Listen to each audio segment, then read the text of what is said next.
Je reviens, messieurs. On va parler avec deux intervenants des alternatives possibles. Avec vous, Nicolas Michaud. Bonsoir, vous êtes le porte-parole de Blablacar. Merci d'être avec nous dans le 90 minutes. Et on est également avec Vincent Hayes. Je ne sais pas si on prononce le S, j'espère que je l'ai bien dit. Oui, c'est ça. Bon, parfait. Ça a l'air pas mal. Directeur France de Flixbus, qui est une société de flotte d'autocars qui fait des longues distances dans plusieurs pays d'Europe.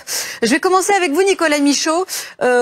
Soyons clairs et soyons honnêtes. Vous faites partie de ceux qui profitent de cette grève. Est-ce que vous sentez déjà les répercussions de ce mouvement social sur Blablacar ? Alors ce week-end qui arrive est déjà historiquement un week-end de grand départ. Donc on attendait déjà du monde sur Blablacar avec plusieurs zones qui sont en vacances scolaires. C'est ce mardi, on avait déjà enregistré 25% de réservations en plus. Certainement davantage des personnes qui avaient anticipé les perturbations et qui cherchaient une alternative. Et là, aujourd'hui, on enregistre 2 fois plus de réservations par rapport à hier. Donc, on va du côté de nos bus très certainement rouler complet sur ce week-end. Et du côté du covoiturage, c'est intéressant parce qu'au fur et à mesure des heures, on a de plus en plus de personnes qui proposent des trajets. Donc là, même si certains axes semblent complets, ça continue. On a de plus en plus de conducteurs et de conductrices qui proposent des covoiturages. Est-ce qu'il y a des axes en particulier sur lesquels les chiffres sont en train de grimper ? Alors sur tous les axes au départ de Paris sont fortement fréquentés ce week-end.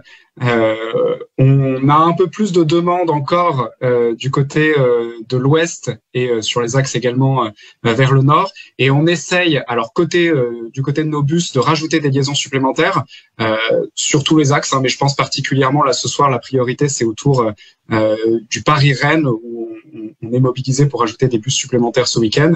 Et puis du côté du covoiturage, l'ensemble de la France va connaître beaucoup d'activités de covoiturage ce week-end et évidemment que ce soit les destinations classiques côté ski vers les Alpes ou aussi les destinations qui sont un peu plus impactées par la grève du côté de l'ouest et du nord de la France. Vincent Hayes, qu'est-ce que ça donne de votre côté ? Est-ce que vous aussi, votre site, je me retourne, vous êtes là, a été pris d'assaut ? Alors effectivement, c'est site et application. On a noté un fort afflux de passagers, de consommateurs suite aux annonces des syndicats SNCF, CGT Sudrail hier. Donc dans un premier temps, ça a été 20 à 25% de trafic en plus, particulièrement sur des recherches pour les trajets domestiques, parce qu'effectivement on a un réseau qui est pas seulement français. Ensuite, suite à ça s'est traduit fondamentalement par à peu près 15-20% de réservations en plus. Après, effectivement, ça ce sont les chiffres d'hier.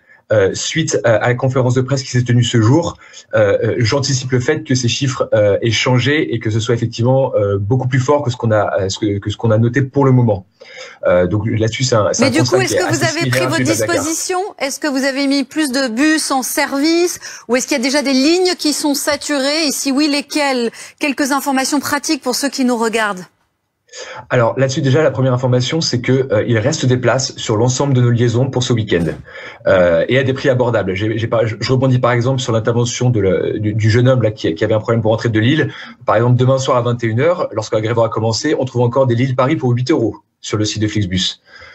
Donc pour l'ensemble du week-end, il reste encore des places sur l'ensemble de nos destinations. Effectivement, on a des forts taux de remplissage d'ores et déjà, probablement proche de 70-75% en moyenne, mais il reste des places.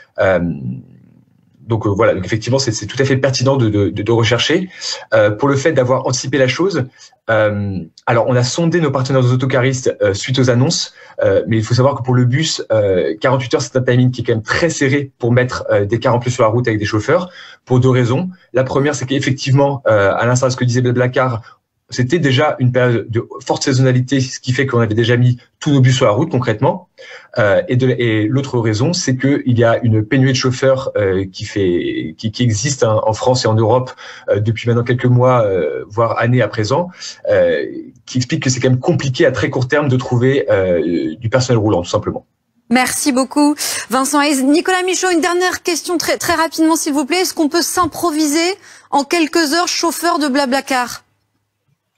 Oui, bien sûr. Et d'ailleurs, sur les les nombreuses personnes qui vont voyager en covoiturage là ce week-end. Vous avez évidemment donc des personnes qui avaient prévu de faire du covoiturage quoi qu'il arrive. Vous avez des passagers qui ont été impactés par les grèves de train et qui vont se dire bon bah je vais prendre ma voiture et finalement proposer mon trajet. Et puis vous avez des conducteurs qui n'avaient peut-être jamais covoituré, qui avaient prévu de prendre la route quoi qu'il arrive et qui par presque élan de solidarité vont proposer leur covoiturage. C'est possible et en quelques secondes on est quasiment assuré là ce week-end de faire des économies, de partager ses frais. Donc c'est un bon moment pour essayer le covoiturage. Merci beaucoup. Merci Nicolas Michaud et merci à Vincent Hayes d'avoir été avec nous dans le 90 minutes. Bon, Bernard Sananès, on le voit, on l'entend. Il y a des alternatives. Les Français composent pour l'instant, mais si ça dure, c'est là où ça va devenir plus compliqué. Il y a deux